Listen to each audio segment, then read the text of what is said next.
Караңыз, ар бир адам бул дүйнөдө жалгыз эмес, эл менен жашайт, ошондуктан мамиле кылууга аргасыз. Мамиле дегени сизде бир нерсе бар, ашыкча аны сатышыңыз керек, керек нерсени сатып алышыңыз керек. Демек, мамиле, отношения, финансовые отношения болот. Ошол мамилени кандай жасайт суноосу. Үчүнчү муамалат деп айтылат. Кыямат күнү адам мүрзөдөн турганда 5 суроо болот. 5 суроо. Ошол 5 суроого жооп бергенден кийин анан чоң суроо болот. Бирден суралат. Ар бир нерсе, өмүр. Ушул 5 суроодун биринчиси Аллах берген 70, 80, 100 жыл дейли, 100 жыл деп коелу. 100 жылдык өмүр каякка өттү? Биринчи суроо. Экинчи суроо, жаштык каякка өттү? Өмүр анын ичинен жаштык өзүнчө. Жаштар себеп жаштык бул өтө кымбат учур да. Үчүнчү суроо, каяктан киреше болот деле? Төртүнчүсү расход каяка?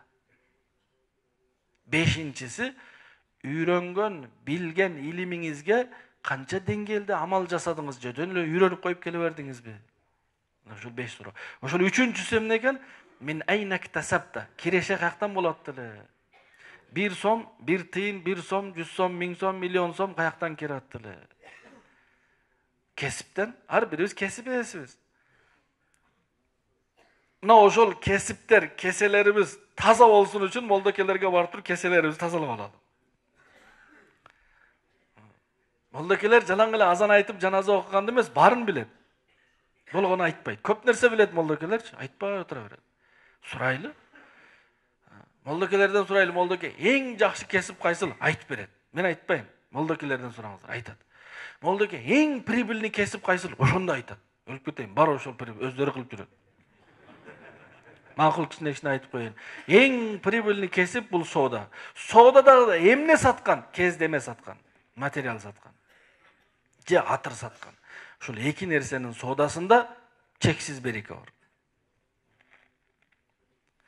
Калгандан суу саткан дагы болот, жакшы. Бирок бул эки нерсе башкача да.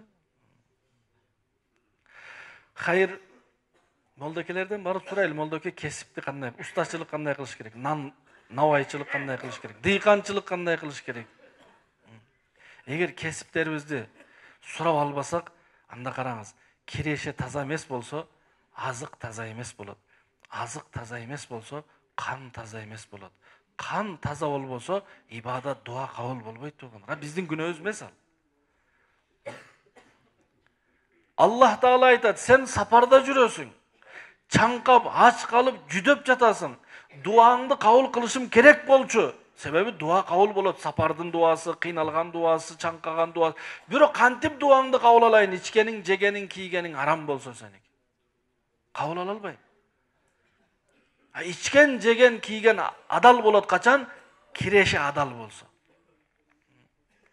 Киреше кандай адал болот? Сурайлы молдокелерден. Молдоке сооданы айтып бериңиз. Баштан аягына чейин. Молдоке дыйканчылыкты айтып бериңиз. Силитра сепсе болобу, көң сепсе болобу, бүт сураңыз. Икир-жикир нерсени сураңыз. Молдоке мен устамын, мен сварщик, мен жыгач уста, мен такси айдаймын, мен тачки түртөмүн, мен мындай адаммын, бүт кесиптерди сурайлы.